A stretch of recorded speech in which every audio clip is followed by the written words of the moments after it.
Hi and welcome. My name is Beth Arujo, Marketing Service Leader at GEP, and on today's LinkedIn Live, I am joined by my esteemed colleagues Pramod and Vikas to speak about what is on the horizon for life sciences companies in 2023 and how to develop strategies to navigate around these obstacles. Prior to starting, though, a quick introduction to both Pramod and Vikas. As a Vice President of Consulting Services, Vikas is responsible for leading global teams that deliver large-scale procurement and supply chain engagements for GEP clients around the world. He is one of the leaders in life sciences, and he focuses on the pharmaceutical, biotech, medical device, and healthcare industries. Pramod is a senior director at GEP and has extensive experience leading life science clients to shape and implement their procurement and supply chain goals around savings, working capital improvement, supplier diversity, and risk management. He has helped procurement teams evaluate business partnerships at senior levels and drive strategic collaboration between supply chain, procurement, finance, and other functions. A couple of housekeeping items prior to starting. Please feel free to ask questions using the chat functionality. We will try to address all questions, but in the event that we don't have the opportunity to address your question, please rest assured that we will follow up with you after the live. Now off to you, Vikas and Pramod. Thanks, Beth. Thank you so much for the kind introduction and welcome everyone. So today we will be discussing 4 key themes shaping the life sciences industry in 2023. Pramod and I will share our perspective and insights around what companies are focusing on in each of the areas. We had a fun time preparing the content, and I hope everyone enjoys it and finds this discussion insightful. So the life sciences industry played a crucial role over the last couple of years. And at the same time, industry faced a lot of disruptions as well. Industry also delivered on innovation at an accelerated pace. Now, after navigating a couple of years of uncertainty, industry has gathered a lot of experience along the way and will continue to move forward. So out of the 4 themes, first we will be touching upon pricing and margin pressures that the industry is facing and will continue to face these pressures in the near future as well. And the pharma industry in particular has come under intense scrutiny for drug prices. Stakeholders and regulatory bodies are calling for greater transparency. And as a result, companies are focusing on transformative changes to stay competitive. The second theme that we'll be focusing on is supply chain risk and resilience. It is going to be a critical theme continuing in 2023, coming out of pandemic. Pandemic highlighted the gaps in our global supply chains. Disruptions impacted the availability of raw materials, key drugs, medical supplies, and companies are continuing to invest in contingency planning and risk management strategies to future-proof their supply chain. So we'll touch upon some of the areas that companies are focusing on within this space. Third topic will be the innovation acceleration. It will be a driving force within the life sciences industry in 2023. Pandemic definitely accelerated the pace of innovation with which companies develop new drugs, medical devices, testing kits, digital health solutions. And we are expecting this trend to continue across the board within the industry. More and more investments will be focusing on accelerating the pace of innovation within life sciences. And finally, we will be touching upon ESG and sustainability, which continues to take priority within the industry. Companies will need to demonstrate their commitment to responsible practices and address issues around carbon emissions, waste reduction, and ethical sources with a renewed sense of urgency. So in a nutshell, companies will continue to face challenges within the industry around some of these areas, but there are going to be challenges that are pushing these companies towards innovation, which will ultimately help the organizations to grow. Companies that are going to adapt to these trends and demonstrate flexibility will be well positioned for success in the coming years. So with that, we can jump on to the first trend, which is around the pricing and margin pressures. So when we talk about the life sciences industry, it encompasses a broad range of companies, including pharma, biopharma, biotech, med devices, and research organization. And pricing and margin challenges, as we have seen, are common concerns that are impacting pretty much everyone within the life sciences ecosystem. And one of the main factors driving these pressures within the industry is the high cost of research and development. Developing a new drug or a medical device or any other product can take years and require significant investment in the research, clinical trials, or regulatory compliance. And these costs are often reflected in the price of the final product. And it puts a significant pressures on the margins as well. Another factor that impacts pricing and margins is the increasing competition within the industry. As more and more companies are entering the market or introducing generic products, prices are driven down, eroding profit margins. And in addition, healthcare providers and the patients are also looking for more and more affordable options. And that puts further pressure on the companies to lower the prices. But despite these challenges, industry continues to be a critical driver for innovation. By developing new drugs, devices, or technologies, companies are helping to improve the health and well-being of the people around the world. And to remain competitive in these dynamic industries, companies are exploring new approaches to stay profitable. So Pramod, expanding on this topic, you have been working in the areas of strategic cost management. So what are some of the insights that you would like to share around what companies are doing in the areas of cost management and digital investments, and how are companies dealing with the margin pressures? Yeah, definitely, Vikas. First of all, thank you, Beth, and welcome everyone. Overall, I think the industry is definitely feeling the heat on margin risk, right? So when you think about it, a lot of companies are sitting on inventory from 2022, which they acquired at high costs, which is impacting margins this year. Another big factor has been labor costs. That has gone up by about 6.5% in 2022, which has been the highest since the 1980s, right? There have been pockets of relief. So, for example, freight has stabilized, which is definitely helping. But that alone is not going to cut it, right? So there is that sense of urgency in bringing down costs, which is very palpable. So in my view, this year companies would be focusing on a few different things, right? So one of the main things is setting up task forces and centers of excellence focused on inflation management and total cost improvement.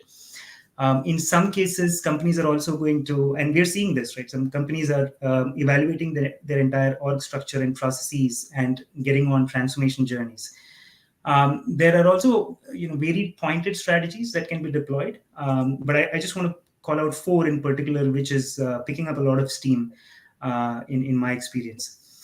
So first is establishing a control tower to bring visibility to the areas which are impacted the most by inflation and cost pressures, right? And then surgically looking at those areas and deploying sourcing strategies to bring immediate relief.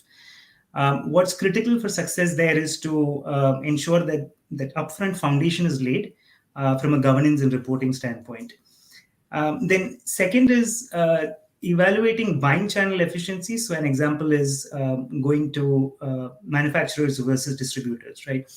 I think this strategy, the key thing is ensuring that there is that clarity on true value addition by each node or each intermediary. That generally helps strike the right balance and unlock significant value. In fact, some of our biotech clients are already seeing a lot of traction in this space. Third strategy is procurement. Collaborating with suppliers and internal material management teams to uncover efficiencies in order quantities, production run sizes, and even changeover schedules, right, at supplier plants. So it really promotes that level of collaboration and bringing into force some of the best practices in materials management. And lastly, there is renewed appetite now in exploring value engineering and supply diversification in a more aggressive manner. Of course, this takes a lot of time and resources, but companies are carefully weighing the opportunity cost of not doing so. Then you touched on digital investments, right? So moving on to that, I think a good first step is to really conduct that thorough due diligence to map out tech maturity across different functions, and then identify areas which are ripe for tech implementation. We've seen significant productivity gains, especially on SG&A, right, where companies have embedded technologies around robotic process automation, artificial intelligence, and machine learning. Even taking an example from procurement, right? Digitalization has been able to significantly increase speed to value, improve visibility, and improve compliance across the spend base. So definitely, I mean, the good thing is there are mature, tried and tested technology options available, including GP Smart, right, out there in the market. And what we've seen is investing in such platforms typically paid dividends on multiple fronts.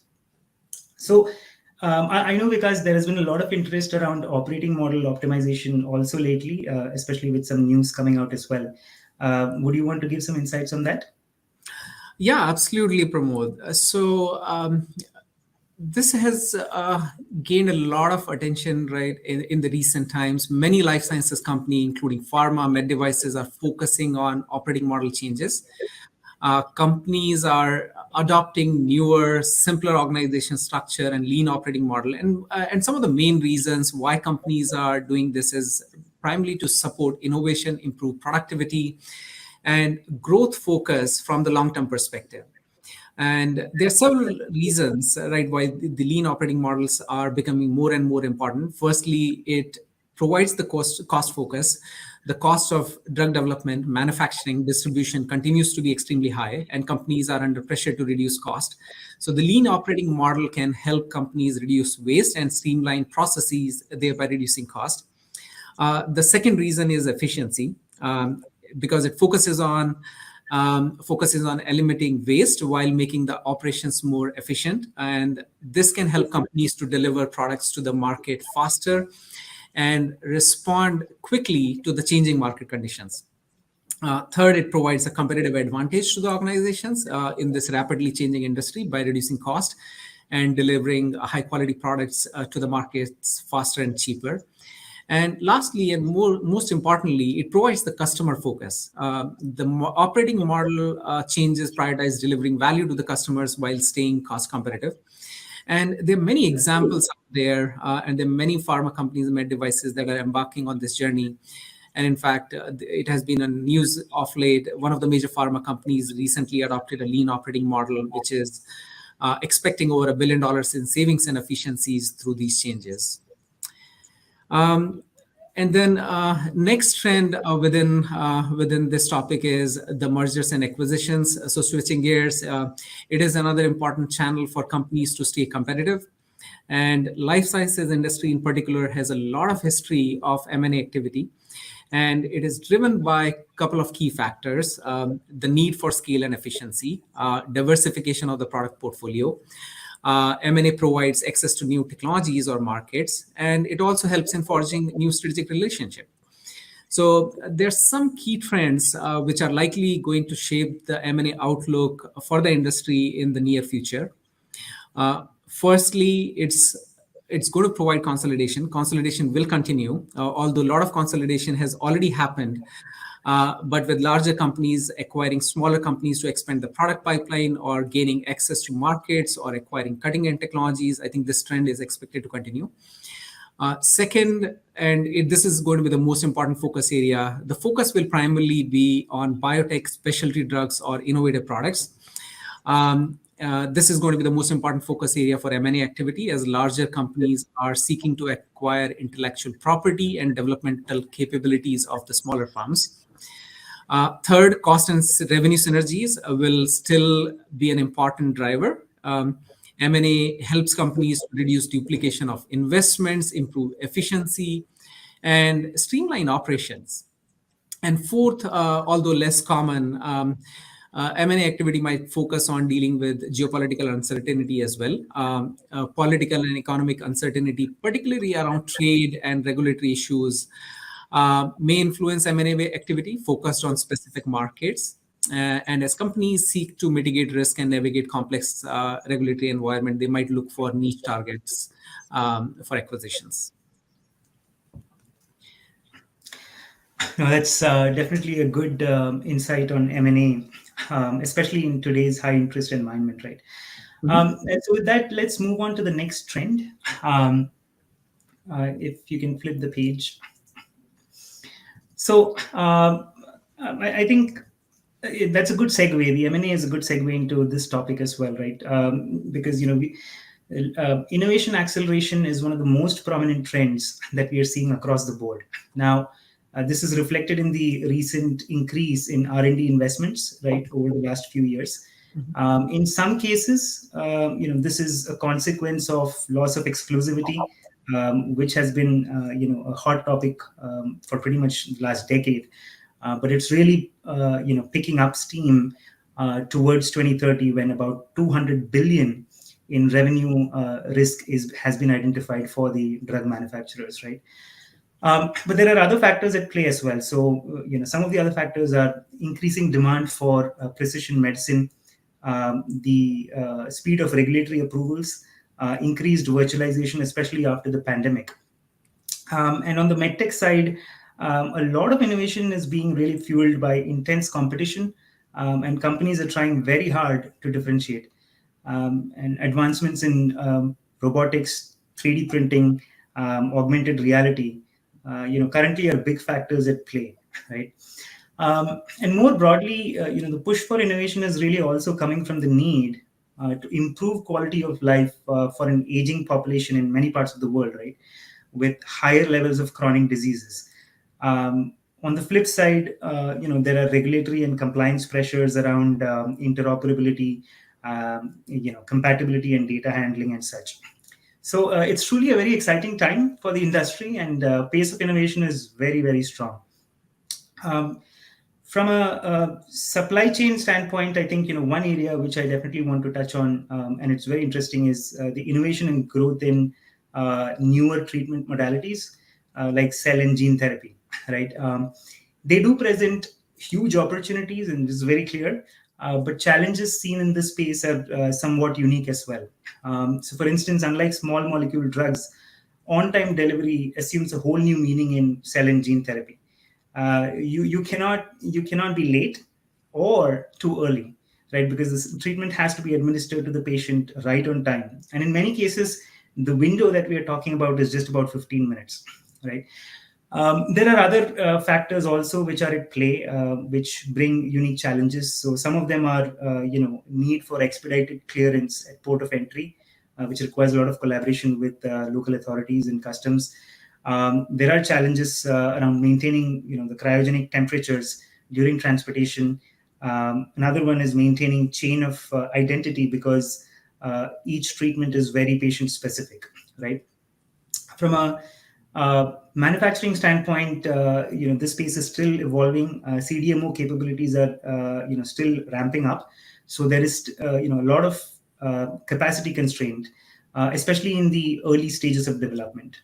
So, overall, in my view, as it relates to these new modalities and innovation around it, there are a few distinct areas where procurement should look to add value. So first is procurement can be that engine behind generating market intelligence in this new and evolving area, bringing visibility into the latest and greatest options out there to inform business strategy. Second, procurement can bring the due diligence, right, during supplier selection and contracting, but focused more on ensuring reliability and scalability for the business, focusing on laying that foundation for future relationship building with some of these newer suppliers.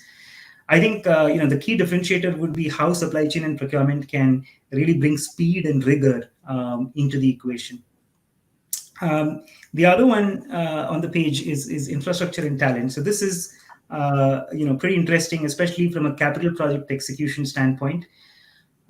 Many companies are focused on ramping up their capabilities in these new areas, right? New capabilities. Supply chain and procurement, have to aim to get plugged in at early stages of this process, preferably at the business case evaluation stage, right, or development stage.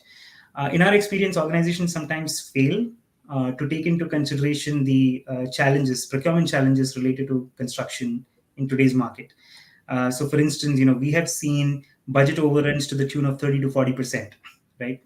While leveraging supplier relationships and that sourcing rigor, I think organizations also have to be now more open to more collaborative project delivery models, right? And not just stick to the design, bid, and build type of sequential models.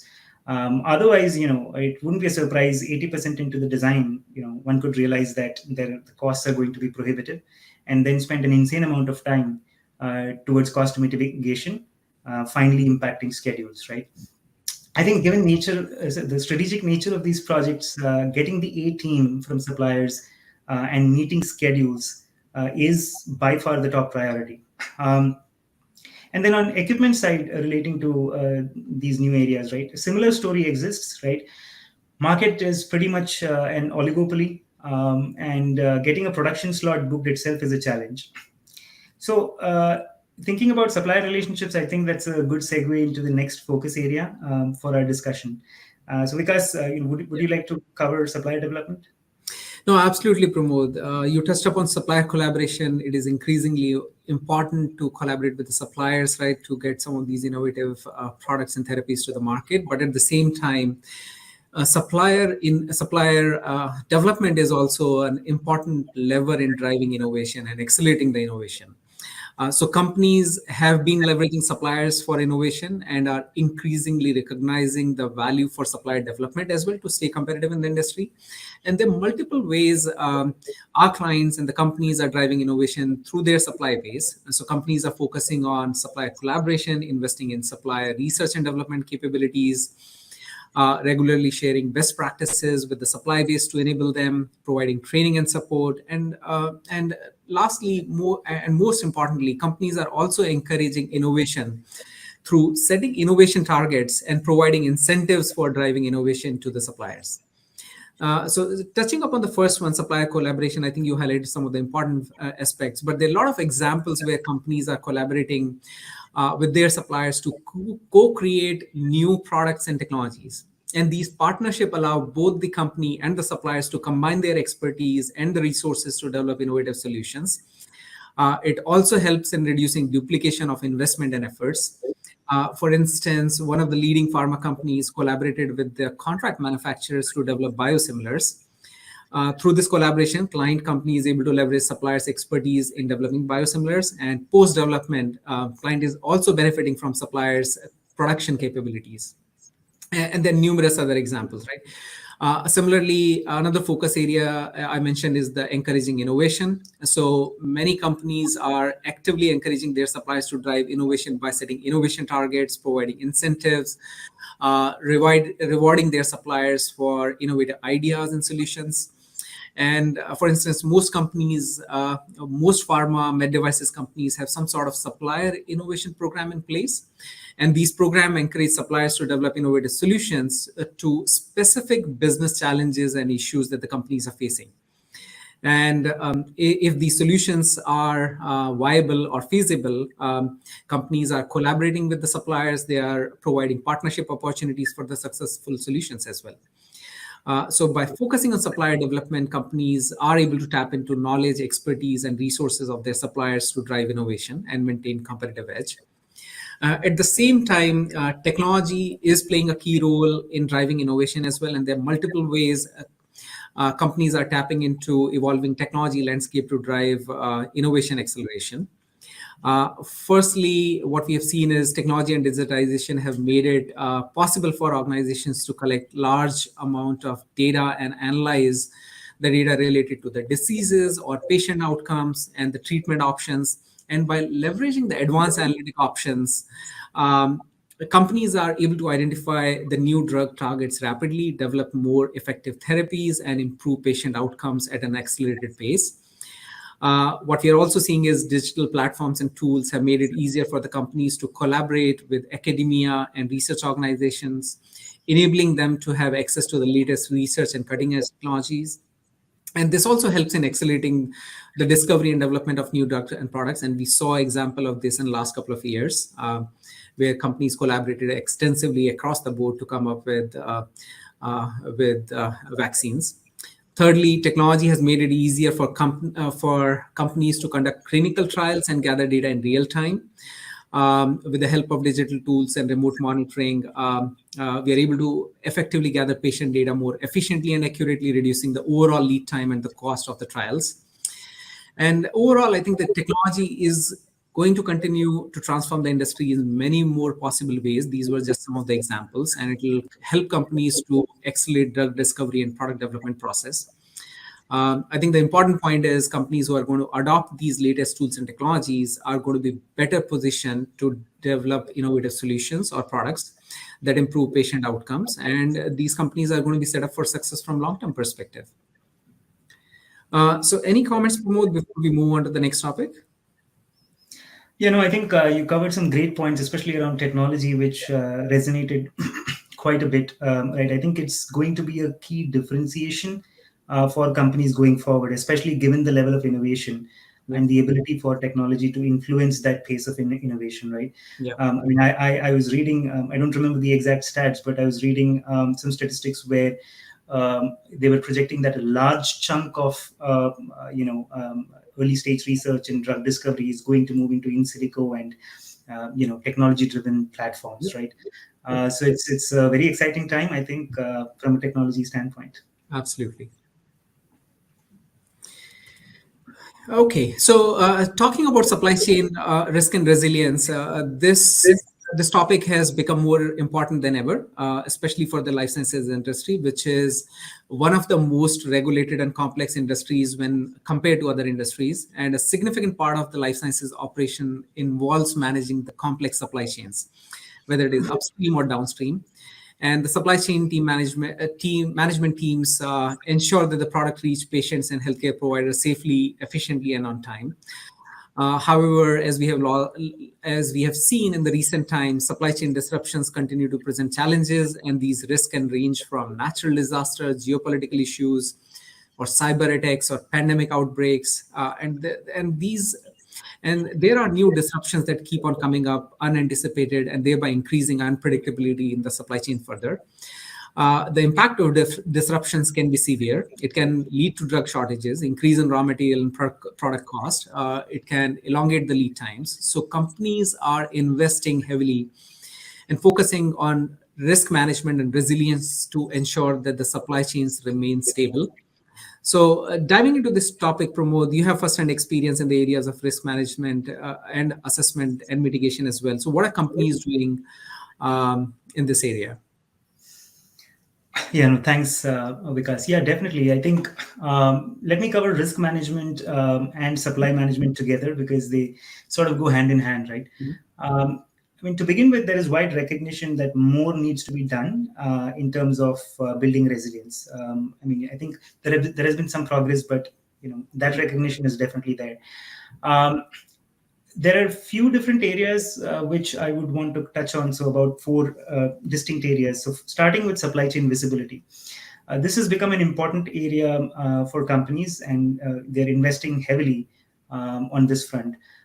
This was also one of the biggest pain points during recent disruptions. So it makes sense that companies are looking at it first. And supply chain executives are really asking questions like, do we have end-to-end visibility into our raw material transportation network? How much do we know about our supply chain beyond just tier one suppliers, right? Yeah. Do we have real-time information on lead times and inventory positions across business units? And these are very relevant questions. Supply chain visibility for sure is a big area. In fact, one of the large life sciences companies that we work with recently had started a global supply chain transformation initiative. And the first area that they focused was to improve track and trace visibility in their upstream raw material supply chain. Second is companies right now are looking to de-risk the supply chain by critically reviewing and addressing exposure to things like sole sourcing, over reliance on any particular region or country or supplier for that matter, and also looking at trade route risk in a very different lens, right? Especially after the Suez Canal crisis. To that end, nearshoring and friendshoring are also being considered, but in my experience, those are still in early discussions, and not a lot of concrete steps have been taken. Third area is really building up the business continuity plans, revisiting those plans, because companies are realizing that they need to make amends for these business continuity plans to reflect the new realities in a post-pandemic world. And while doing so, there is a lot of focus on running more what if scenarios, right? And lastly, um, you know, I think there's a lot of emphasis on instituting the right set of KPIs for supply chain, even at the topmost levels, because otherwise, what is happening is when companies are focusing on efficiency and agility, resilience is taking a backseat. So that's a great step as well, in my view. And I know that success in building resilience also depends on how companies are able to leverage technology to action risk mitigation, and even other aspects like partner collaboration. And I know you have some good exposure because on that front, would you like to share some insights on technologies? No, absolutely, Pramod. So technology continues to play a key role across all the themes that we have listed here today. And within supply chain resiliency, also technology is playing a crucial role. Life sciences companies are using technologies to improve supply resiliency in multiple ways. For instance, basic example, right? IoT devices. These devices are being used to track the location and condition of the product as they move through the supply chain. Devices can monitor temperature, humidity, and other conditions, right, that impact the quality of the product. Another example is leveraging AI-powered analytics and tools that leverage that use large amount of data, analyze the data, and identify potential risk and disruptions within the supply chain. Process automation is another important lever within the manufacturing space. It's helping companies to reduce cost and improve efficiency. Companies are also using technology to improve supplier collaboration. Latest supplier collaboration platforms are enabling companies to share and exchange information with suppliers and contract manufacturer in real time. This helps it to improve transparency, leads to better supply chain performance and faster issue resolution. In fact, GEP's Next platform is also one of the leading supply chain collaboration platforms, enabling seamless collaboration with multiple tiers of suppliers within the supply chain. Another important area where we're seeing technology being leveraged extensively is demand forecasting. Advanced analytics tools with machine learning capabilities are being used to analyze historical data, forecast demand more accurately. This helps companies to optimize inventory level, reduce lead times, and respond more quickly to changes in the demand. Although demand forecasting was a huge problem, right? In the last couple of years, there were some unprecedented circumstances. Life sciences industry witnessed a huge increase in the demand pretty much across the board, and it was difficult to accurately forecast in such situations. And on top of it, shortages were there, right, which resulted in mass accumulation of inventory, further impacting the shortages. And as a result, as you mentioned earlier, companies are sitting on high level of inventory. But technology will continue to play a key role in demand forecasting and many other areas to improve supply chain resiliency.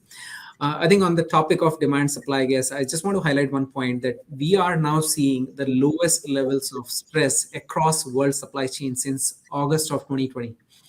And GEP recently launched a Global Supply Chain Volatility Index, which is a leading indicator of tracking demand conditions, shortages, and inventories and backlogs. More details are available on our website, just in case you are interested in exploring it further. But as I mentioned earlier, I think technology are going to be key driving factors in improving the supply chain resiliencies and will help companies to better respond to changing demands or disruptions and be more agile. With that, we can switch to our last topic, which is a focus on sustainability and ESG. Yeah. No, I think I think it's fair to say today that having an ESG strategy has pretty much become table stakes for a public organization. There's a lot of factors: rising public pressure, activist investment pressure, changing consumer preferences, tighter regulation. All of these are playing a role in furthering the sustainability agenda, honestly. Historically, I think stats have not been necessarily in favor of life sciences industry. So while there is varying levels of ESG maturity, I think life sciences companies have taken note of some of the gaps and are making bold commitments. Um, I think there's also recognition that scope 3 emissions still remain a largely untapped or underleveraged area to drive towards sustainability goals. So I think, overall, because if you could walk us through some of the Yeah. specifics on, what commitments are being made Yeah. and how are companies planning to achieve them, I think that'll be very helpful. Sure. Let me touch upon these four areas very quickly. So, as you rightly pointed out, Pramod, I mean, life sciences industry was lagging in this area. Some of the other industries, such as tech, CPG, energy industries, are way ahead of the curve. However, life sciences industry in general is taking meaningful steps to ensure that their businesses are environment friendly, socially responsible, and well governed. There are multiple ways companies are doing it. First and foremost, setting aggressive targets is crucial to achieve sustainability and ESG goals. Companies are setting ambitious targets to reduce the carbon footprint, waste generation, and water usage. Companies are also striving to increase the use of renewable energy sources and sustainable materials in the operations across the board. Um, for instance, there are a few large companies which have set very aggressive goals of net zero environmental impact by 2030. This also includes commitment of using 100% renewable electricity and eliminating all waste to landfill from production facilities. These are some really aggressive goals.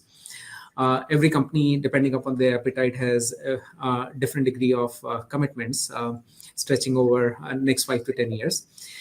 Secondly, companies are making dedicated investments to ensure sustainability and ESG considerations are integrated into the business models. Companies are investing in sustainable technologies such as renewable energy, biodegradable materials to reduce the environmental impact. Companies are also investing in social initiatives to support the communities that they operate in. Thirdly, companies are increasing the use of technology to achieve sustainability and further their ESG goals. We discussed about the use of some of these technologies in the previous sections. For example, IoT, robotics, or process automation, which is helping in optimizing the manufacturing process, reducing waste across the supply chain, and kind of impacts the ESG goals as well and help companies achieving those ESG goals by driving efficiency and reducing waste. And fourth most important area is a focus on the supplier collaboration. So the companies are working closely with their supply base to ensure that they are also meeting the sustainability and ESG standards. It's not just sufficient for companies to meet their own goals. Ultimately, the entire supply chain has to be coherent. Enablement plans help companies to ensure that their suppliers are using sustainable practice and are being transparent about their social and environmental impact and their reporting as well. So most companies are now looking forward to incorporating sustainability requirements in the supply contracts. A lot of companies are already doing it. These requirements can include commitments to reduce carbon footprint or carbon emissions, use renewable sources of energy, minimize waste, and encourage the suppliers to implement environmental friendly practices. And companies are also collaborating with the supply base to jointly achieve these targets. For example, we work very closely with one of our clients in the supply base to reduce transportation emissions by optimizing the entire supply chain. In another instance, we facilitated the process for one of our clients and worked with suppliers on sustainable packaging solutions for their product portfolio to reduce the wastage. Just to summarize, I think this will continue to be an important, very important focus area for companies in 2023 and years to come. And these efforts are not only benefiting the environment and the society, but also contributing to the long-term success of the companies themselves. So that was our last theme. Pramod, if you have any comments, yeah, feel free to add. No, I think it is encouraging to see the renewed commitments from life sciences industry. And I think, it's coming at a right time because even from a policy making perspective, lawmakers are very focused on this area and are willing to enable companies to take the right steps, right? Absolutely. Yeah, definitely a very interesting space for life sciences industry. I do see there are some questions that we are getting, Vikas. Yeah, I think, we are getting in a lot of questions. So one interesting question is from the ESG perspective, what do you see as big roadblocks for life sciences industry and pharma in general? That's a really good question. So, from the ESG perspective, there are several roadblocks that we are seeing that the companies are facing, and I will touch upon some of the key ones. The first roadblock that we have seen more often is around supply chain sustainability. Pharma supply chains are very complex and global in nature, and companies are operating in remote areas as well, right? And all these complex supply chains have significant environmental impact. This includes sourcing of raw material, manufacturing process, and transportation. And ensuring sustainability across the supply chain can be challenging, but companies are still focusing on understanding the impact of their entire supply chain and trying to minimize the impact. Second area is the drug pricing. High cost of prescription drugs is a major issue in the pharma industry, and it can be seen as a roadblock to the ESG efforts. High drug prices can limit access to essential medicines, particularly for people in the developing countries. And this can have a negative social impact and creates kind of reputational risk for the companies. But most of the companies are putting in efforts in this direction to make drugs more accessible and affordable across global locations. Another challenge related to this topic itself is IP protection. There are significant investments that the companies have to make in research and development of the products. However, strong IP protection can limit access to essential medicals and products, again, in the developing countries. And companies are very carefully balancing the need of IP protection while working on providing access to their products across the globe. And fourth issue that we have seen very often is, and which is common across the board, right, not just life sciences, is the lack of standardization in ESG reporting, which can make it difficult for investors and the shareholders to compare companies and assess their sustainability performance versus their peers. So that's what we are seeing. And obviously, there are many more challenges, but these are just key ones to name. Yeah, I also see there are some questions around GEP capabilities on the supplier diversity front. And I'm sure we can connect separately as well and follow up. But I think just to touch on that briefly, I think GEP has been working with clients on the diversity front for a very long time now. Even before these things became a buzzword. We ourselves are a minority women-owned organization, and we've always taken pride in that, and we've recognized the importance of diversity to a great extent. So when we are dealing with our clients and solving their problems, this is definitely front and center. And internally, we do have a lot of tools and processes which are designed to enable and expedite that journey towards diversity. Because I know we definitely should catch up offline on this topic with people asking this question. But anything more to add from your end? No, I think you covered it well, Pramod. Yeah, you covered it. Okay. Another question. Yeah, so I think there's a question on how much success are companies going to see in negotiating costs, given inflation has impacted suppliers as well. I think that's a very interesting question. A couple of ways to look at it. First of all, this space has not been static, right? So there are specific areas. Freight is a great example where prices and trends have come down. So that's a no-brainer in terms of going and tackling those areas. So going back to my point about creating that control tower, to bring up that visibility is very important to quickly identify, which are these key areas where you can, deploy some strategies, whether it's index-based pricing or should cost modeling, to drive cost out, right? Second is, I think the question is how much premium or what is the cost being passed on to you or to the organizations under, I don't want to say guard, but under the pretense of inflations. Sometimes there is not enough transparency we have seen in pricing models to really bring that element out, right? So I think really diving down to understand the pricing models in play, understand what is the downstream supply chain look like, the value chain look like, is becoming very important. So just to summarize, I think there are opportunities, but it's going to be very difficult. The questioner is right to have a one size fits all approach. Because some of this is very, very real. Like, for instance, I spoke about the labor cost increases, which has been one of the highest.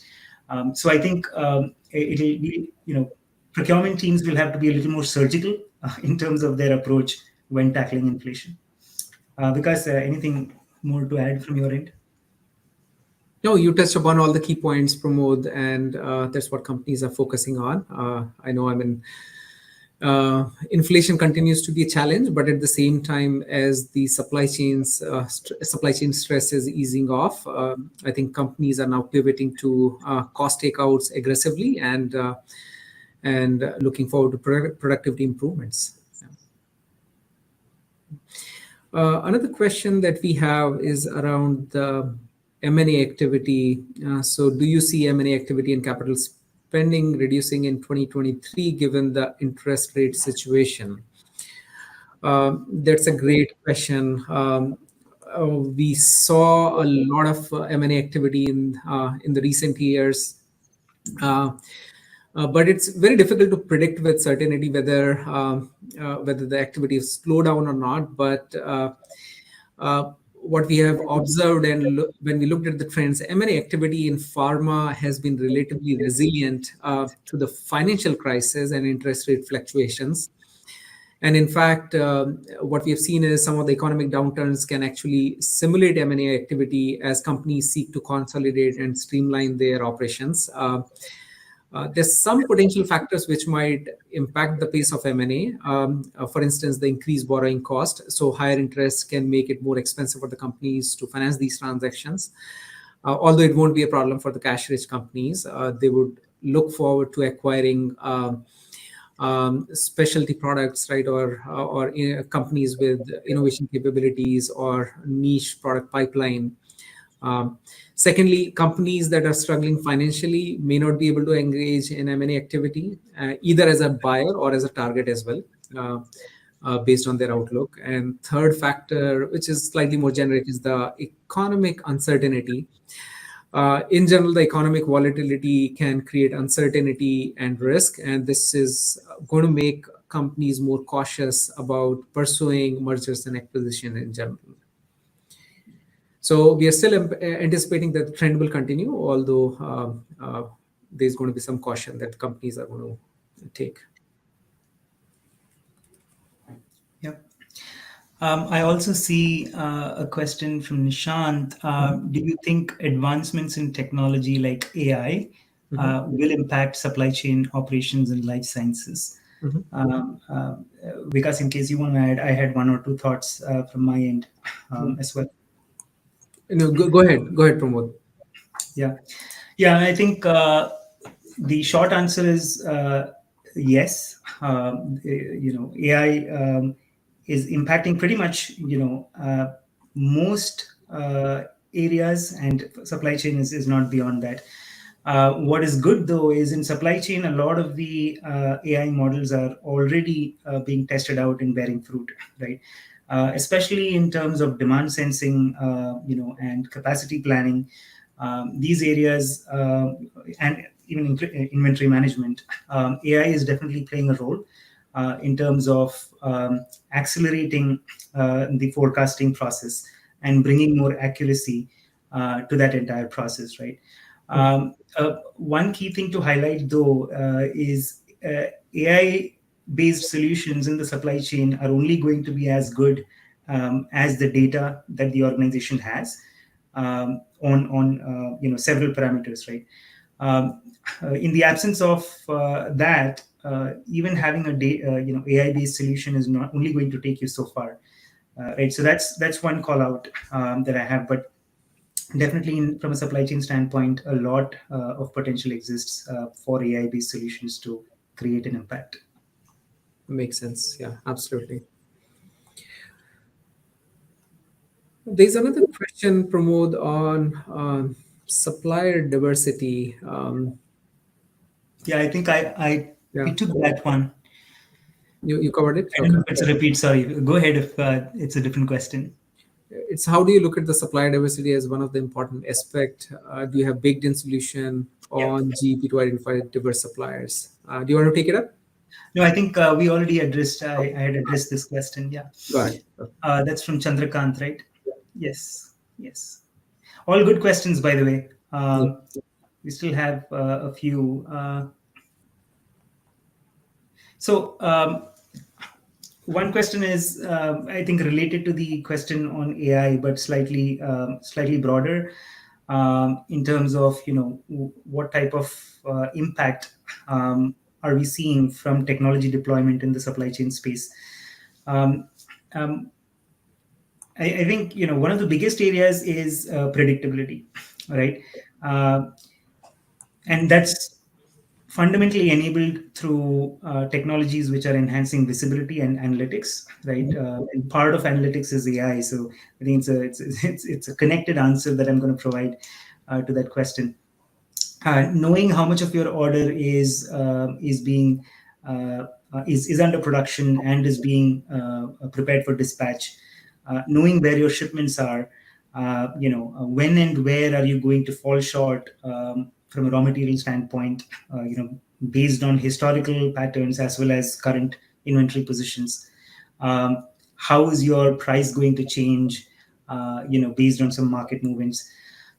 Having this kind of insight in near real time or real time in some cases goes a long way in controlling costs and pretty much being prepared to address, if not avoid, disruption, right? So I think